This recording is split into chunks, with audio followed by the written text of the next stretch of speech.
Okay, started. There We're we on go. the air. On the air. Well, congratulations. I think we've overcome another technical glitch. Yeah, I'd like to say something about the geniuses that keep changing the programs so that every time we want to try something, there's another little button to push or some message doesn't come up. Yeah. Um, the, Well, the, it's all part and parcel of being in the new technological age where you know, software companies seem to want to tell you what's best for you. That's what. yeah, yeah. Just like the screw up that happened 2 weeks ago with the crowd strike bunch. Yeah. That was Well, very helpful. not to defend that particular industry, but when you start getting programs that are hundreds of millions of lines of code, but somewhere along the line somebody's going to miss a dot or miss a period or a end bracket or whatever, and you don't. It just it's going to become more prevalent, I think.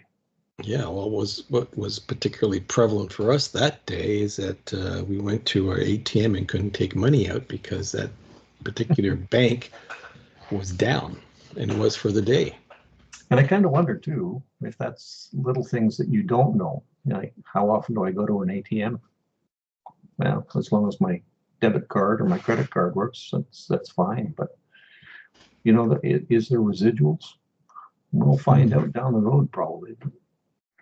Well, back in the early days of automation, if you'll remember, if your credit card or your debit card didn't work because the system was down, they took out this little machine that ran across a piece of paper that the embossed card gave the Well, that's right. Yeah. particulars, and you signed it, and it was mailed, and you got your bill, and you had your purchase looked after. Now, you get a card. For one thing, there is no machine when the system goes down, and your card isn't even embossed. There's nothing you can do with that card. It's amazing. I recently had two bank cards replaced because they expired, and they're just plastic cards with my name on it, and the numbers on the back of the cards and even on the front of the card, and it's all scrambled to protect me Oh, from part people and who might. parcel of technology, Tom. That somebody thought that it would be a good idea not to have embossed cards. Yeah, okay. Well, I'll give Those you silly another people. example.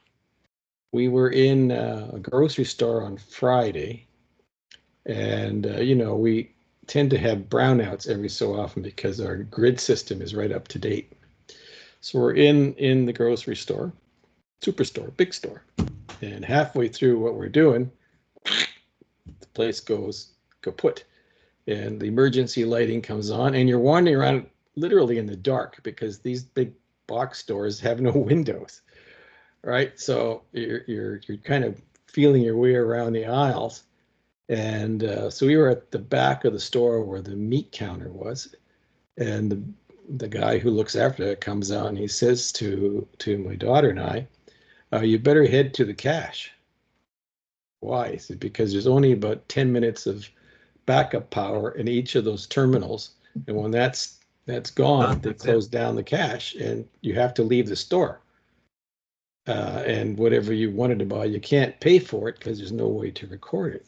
So of course, everyone heads for the cache, and they were all manned, of course, but you could see they were going at light speed to try and get everything scanned because once the Once the power's up, that's backup it. batteries die, that's it, we're done, right? Of course, what happened was we got there and we're checking through, and just as we were about to do the last one, the lights came back on, and there you go. Ah, So yeah. as All it that turned panic out, for it nothing. wasn't even a brownout. It was they're putting a new store next door, and they had to turn the power off in order to connect the new store. It's whatever they were doing underground. So, I but think that's nonetheless, like your you PC, isn't it? It doesn't work, just reboot it. well, anyhow, listen Anyhow, to yes, yeah, welcome, welcome, welcome. And yeah. here we are on episode number what? And This would be 24. Season 3, 24. It's August the 5th. And 2020. yes, I'm glad that you're still with us. You were a bit down and out for a while, so Well, yes, I had a upper respiratory virus for which there is no cure other than you're miserable for 10 that's days. you rest. Yeah. And I was miserable for 10 days. And so I don't wish that on, well, maybe there might be some people. That's so Um, mean. yeah. But anyway, I got over it. Thank you. And well, here we are in August, and I think we're looking at some pretty strange stuff going on in the world, and some not so nice things happening. Well, that's But right. before we get to that, we're going to let our viewers and listeners know that this is going to be the last episode this month, and we'll come back after Labor Day in September because two reasons. One, we like to take time off and enjoy the summer, and there's things to do with family and friends. Mhm. A lot of our listeners and viewers are doing much the same. And a little break from the craziness might not be a bad idea for all of us to Well, that's stand. right. Give us a chance to maybe in those 2 weeks find something to tell. Goes with our long overdue promise of finding some good news. Well, the good news is we haven't blown up the planet yet, so that's good news. Uh, Absolutely. but the other thing that we talked about in pre-production, which we were going to sort of follow today, is we just want to remind people that it's okay to be critical of policies and programs, but it's not okay to make it personal with the even if the crackpots are running the thing. It's just leave that alone. Just deal with the solutions, identify problems. We can talk about those things, but leave personal insults and that to the side because there's nothing accomplished doing that. And we all have emotional triggers every so often that will go. But for those of us who are old and long in the tooth, we come to the conclusion that it's of no value, frankly, to go after the Well, individuals. that's right. Yeah, like most places. I don't know how often you have to vote in the UK, and it seems like you're in a constant state of voting in the United States, and in Canada we're voting every 4 or 5 years. Once the polls close and the government's decided, there's really not a lot you can do in any way, shape, or form that's going to change anything until you can go back to the electorate and ask for another mandate. And I guess that's the overall go do your democratic duty, vote how you want to vote for who you want to vote for, but at least get out and vote. And if it doesn't quite work out the way you would hope, then work harder for the next mandate. Right. In fact, uh, there's a lot to be said for the current state of affairs, which has nothing to do with the players involved. It's the results of what they've been fooling around with in terms of the economy or social Mhm. matters or legal matters. And what I came up with was the five eyes, but not the five eyes like the five countries, but the five eyes that I think are basically the issues that are directing our lives, particularly in Europe and North America. And those five eyes are inflation, interest rates, immigration, coupled with indifference and incompetence of the people who are supposed to be knowing what they're doing on those previous three eyes. And Well, I that's, think that's probably boils it down to one eye. It's the incompetence that's really caused a lot of the problems of the other four eyes. But well, in indifference. And I think those two, as you are very, very evident in sort of the stress level of societies in certainly in North America and in what we're seeing, the boil over at the moment in the UK, the indifference to how the community at large is looked at or being treated, is tired out governments end up that way. It's a cycle. They get elected, everybody's all excited, and then they start getting tiresome, and then they become indifferent to the very constituents they're supposed to be serving. And what we've been seeing, I think, for the last decade or two, perhaps, is also an emergence of incompetence, because we've talked about this before, Bob. We're in efforts to make things more accessible or more opportunities opened up to a broader spectrum of society. We've decided collectively that we can play around with standards and merit and well, you sort of pass, or the big joke we did years ago with our kids, that all the kids got a trophy just for showing up. Okay, so that was 20, 30, 40 years ago in some instances. But those people are in leadership positions today. And so that ethos of, well, we get a trophy anyway, whether we're doing a good job or not. No, we're running out of trophies. And so the indifference combined with the incompetence shows that there's a lot of work to be done on fixing things in the area. Let's just talk about immigration, which is clearly a big issue in the election in the U.S. and will be in this country too, I'm quite sure.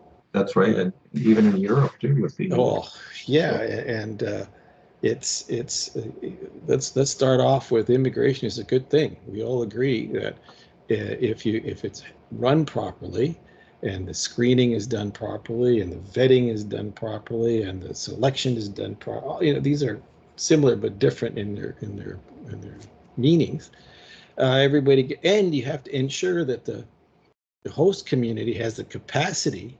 Yes. To not only welcome new members of its society, but is also able to find housing, or ensure there's housing, ensure there's schooling, ensure there are jobs, and et cetera, et cetera. Well, and as we increase our numbers through immigration or through natural means, what are we doing to our infrastructure? That's another eye that we here found. 6 eyes now, infrastructure.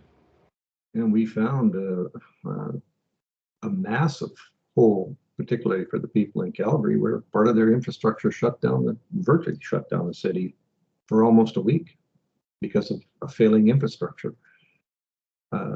We seem to be content in sending money to help other countries build up their infrastructure, but we're really not doing an awful lot to our own. We in Western Canada here, BC, I think, has 450 fires going in our forest right now. Do we have the material, the infrastructure, the manpower to take that and get it under control? Do we make stances to say, well, it's not anywhere near civilization, so we'll let that fire burn? And then we come across what happened on the Chilcotin River because of a massive fire and rain that came, and now there's a dam there that their fear will break and could cause catastrophic flooding and whatnot. So I guess my point is I'm glad we have politicians. I'm glad that there are still people that want to do that, because I know I wouldn't. But I guess we better hope that those people that want to do it aren't indifferent and aren't incompetent. It's easy to be critical, but the results of some of the policies that have been enacted and pursued by, I would say, a generation of leadership now, the evidence is really beyond doubt that we in our race to the bottom, we've managed to screw things. No, no, this is done.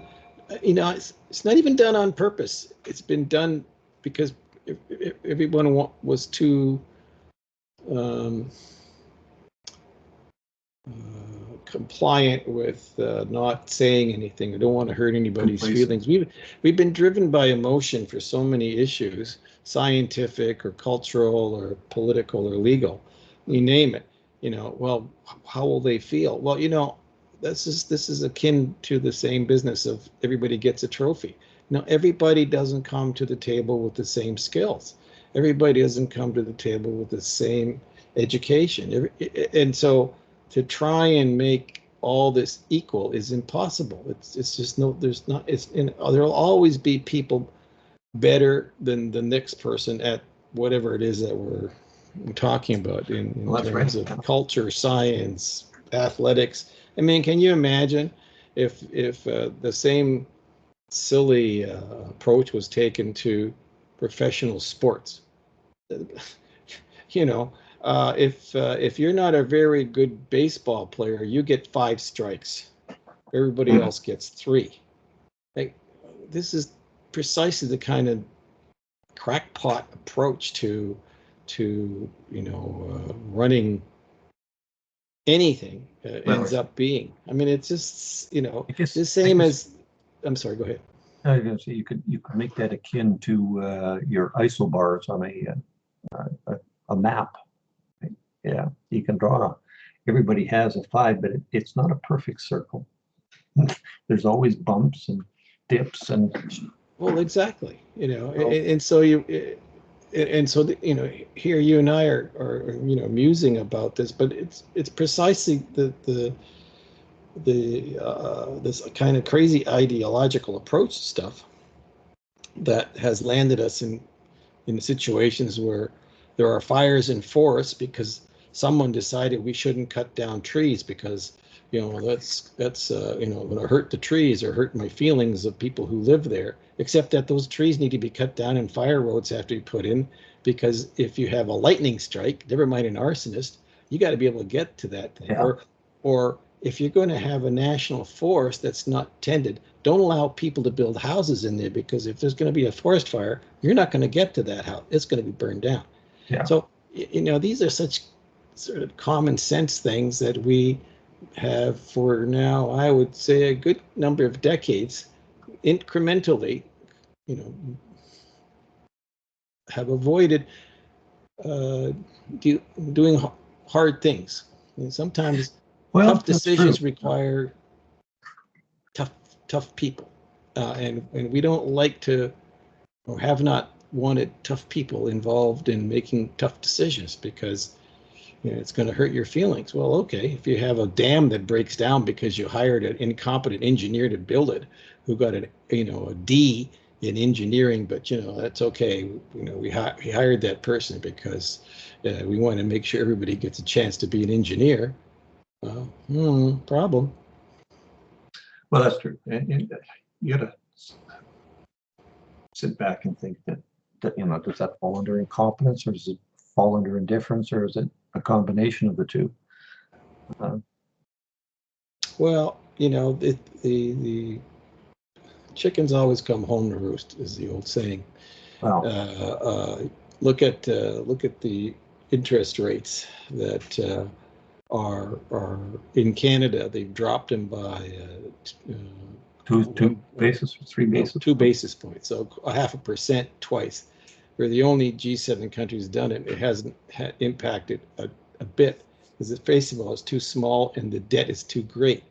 So it's and I'm also questioning about the independence of the Bank of Canada, where nobody else is doing this because you got to stop spending money.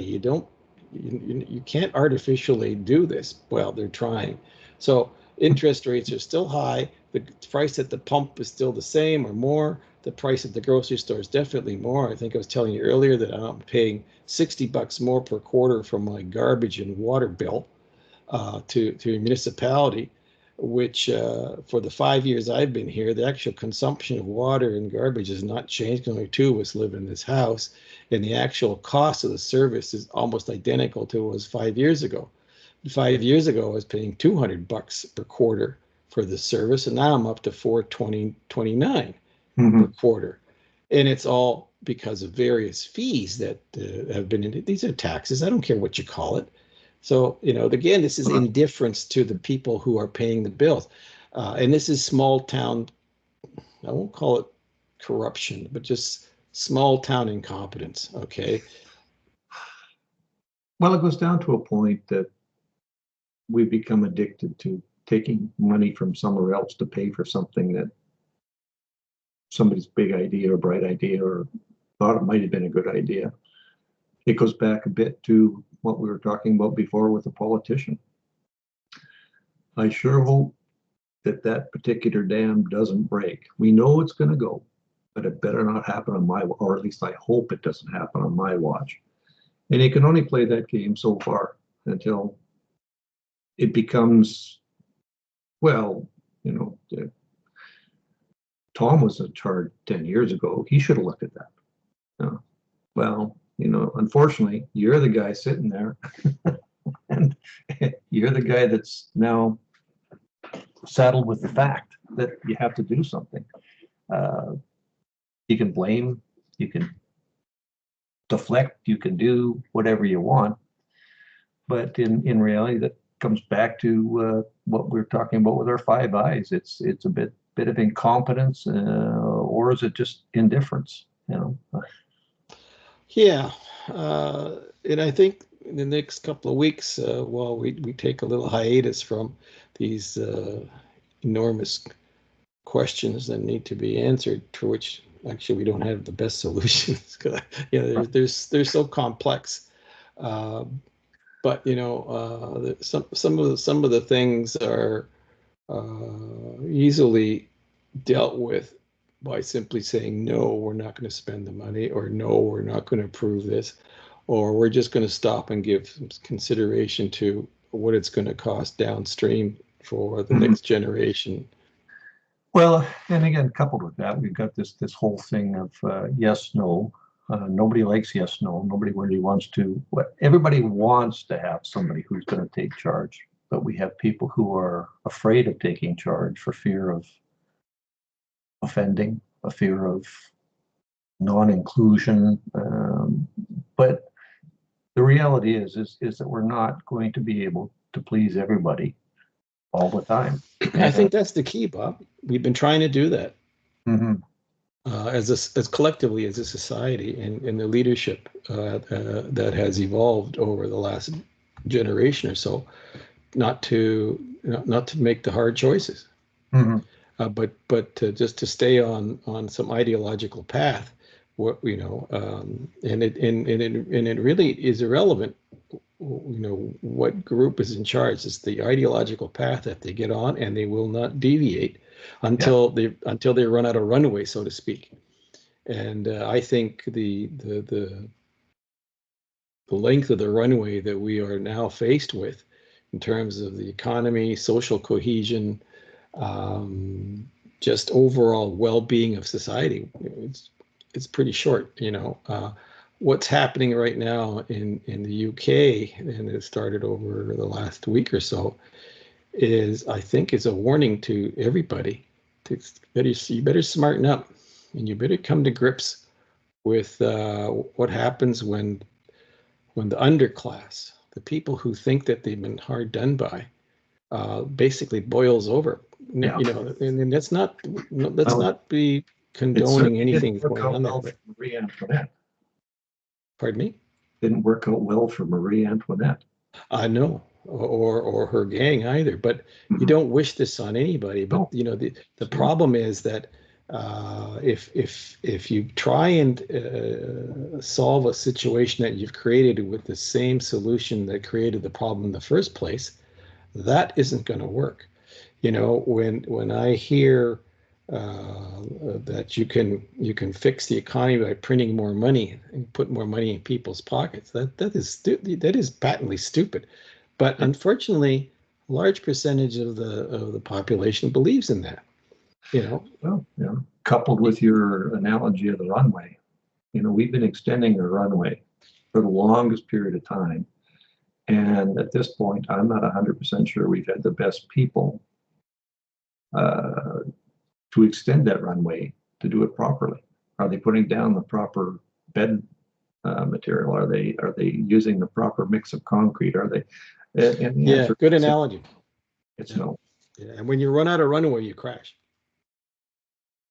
And Yeah. the stock market took a hit this morning, 800 points down at the opening, and Friday the same thing. And no one's talking about the causes of that. Like, no one says, oh, by the way, the Chinese have had sanctions on them for microchips, and they said, well, fine, then we'll make our own microchips. And now all of a sudden, the microchip industry in the U.S. hasn't gone anywhere to sell their stuff because the Chinese have figured out how to make microchips as good or better. Well, that's a big mistake. It is, and I still have this. Maybe it's just the fear of the boogeyman. I don't know, but not that China's any better or any worse at it. But if you have that microchip from China, what backdoor codes are in there? What backdoor codes are in Intel and AMD? We don't know. No, we don't. But we do know that they're making AI chips themselves, and they're using their own software, and it's not going to be compatible with anything here. And then if you want to sell chips elsewhere based on the American model, and no one wants to buy it, you got yourself a problem. Okay, and so this is where things like sanctions come back and bite you in the backside, because the very globalist trade that these guys insisted on putting into play 30, 40 years ago, you just can't turn that off overnight because you have some political imperative. You can't do that. I always say that, yeah, sure, go ahead, sanction the hell out of China, but your Walmart will be empty in 6 weeks because we don't even know how to make a hammer in North America anymore. That's right. And I guess the analogy of that is when you are coming close to the end of your glass of water, you turn the tap off when it's 3/4 full because it's not going to stop immediately. There's still that stuff that comes through, and it doesn't. And we need to understand that there's a confluence of things that are happening here that impact everyday life for us. You have in the geopolitical sphere, you got Ukrainian troops in Central Africa fighting Arabs, and I'm thinking from in North Mali, who are coming down from Algeria. You're like, what's the point of that? I thought they were busy fighting Russians. Well, it turns out for reasons unknown to anybody, you've got them, obviously with the approval of their surrogates, in Central Africa. In the meantime, they have their own war on their own property. Like, who does this? It goes back to when we were growing up. When our kids were growing up, really, the game of Risk came about. Yes. Where you could have global domination, and that was the end. Maybe somebody thinks that this is just another one of the board games that's. Well, the Thrones game. They all think it's a Game of Thrones. There's much to be said for that. The Olympics is another schmozzle on so many levels. Yet I feel sorry for all those honest, hardworking, trained their guts out athletes who are tossed into this cauldron of silliness and rather, I think, despicable actions by the AOC on certain things. It's upside down. And another thing, like indicators, and we'll in September we'll go to indicators of what you have to look out for. Gold, which is at $2,400 or something, aren't we? Gold, which is at $2,400 and is dropping in value, and I'm going, that doesn't make any sense. Why would gold be going down? Well, it's going down because we're so far, some corporations and countries are so far in debt. They need to lay their hands on something that actually has real value, not intrinsic value, but real value. And gold is real value. So they're actually selling some of their gold to pay off some debts because, and I know that is really very strange, particularly when you look at a country like China, which has been busy buying gold now for a couple of years and has the largest gold reserves in the world. So these are little things that you're not going to get on mainstream media because the average schmo watching TV isn't interested in the details. Yeah. It's too deep in the weeds.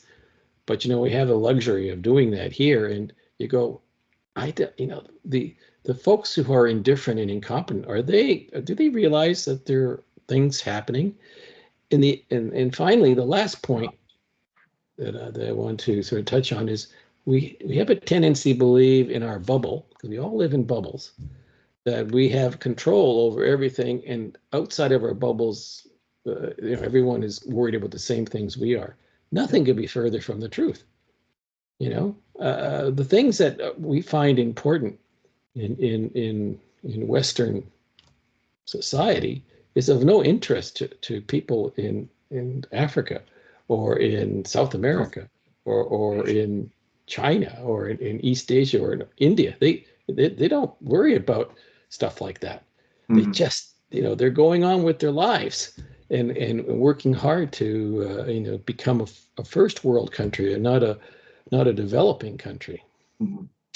Meanwhile, we're spinning our wheels on things that are, basically dreamt up in sort of Hollywood politics and Hollywood's. Well, I will call it pop politics. That's my, we have pop music, we have pop culture, and we have pop politics. And what you were saying in the pre-production, maybe a couple of weeks from now, no one will even remember this. They'll be on to the next top 40 pop politic issue. That goes back to that great HBO, I think it was, that put out the newsroom that brought up the 72-hour news cycle. And I don't think it relates to news anymore. I think it relates to just about everything. Our thought processes are about as long as a goldfish's memory, and that's not very big. Well, there's something that I think it's like crack cocaine for a lot of people, the news cycle. You got to get, you've got, everyone has their smartphone attached to them. They get the news cycle probably is not even 72 hours. It's probably down to 48 hours. And so there's this constant fire hose of information, some of it which is absolute rubbish. And that only exacerbates the problem when we have the political class saying, "Oh, this is our chance to manipulate things because we know there's rubbish out there too. So we're going to help you out by controlling it for you." And I think I was telling you, Australia has this harebrained scheme that they're going to license people like you and I who do podcasts because apparently we're broadcasters. We're right up there with ABC and BBC and whatever. And we have to meet in Australia. If we were in Australia, we'd have to get a license to do this. Which, of course, means you best not do what we don't want you to do. And if somebody finds it offensive and complains, we'll have to open up an investigation. Well, we'll shut you down. Anyway, that's leading edge scary stuff.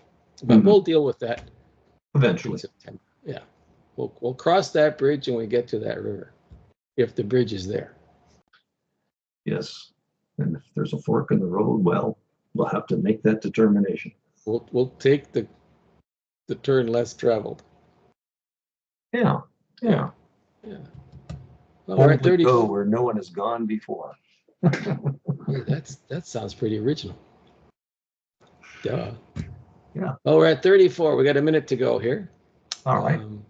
Listen, you have a great couple weeks off. And you too. Yeah. Glad you're better, and thank you. Hope that nobody else comes up with it. Yeah, and we'll re-adjourn in after Labor Day. We'll even have some new graphics made by then, I promise. This living room looks kind of old and disheveled. Well, yeah. It's matchy. I don't know if that's a good. Anyway, don't forget to hit the like button Yes. and let us know what you think, and send us some ideas what you want us to tackle. Incorporate. Yeah. Yeah, absolutely. And in the meantime, enjoy the summer. Yes, because we know darn well up here in northern Canada, in the north, what's coming next. I don't like that. Don't like that at all. It's the circle of life. Well, I want to square that with not. Okay. Okay. All right, Bob. See you Have soon. fun. You too. Adios. Adios.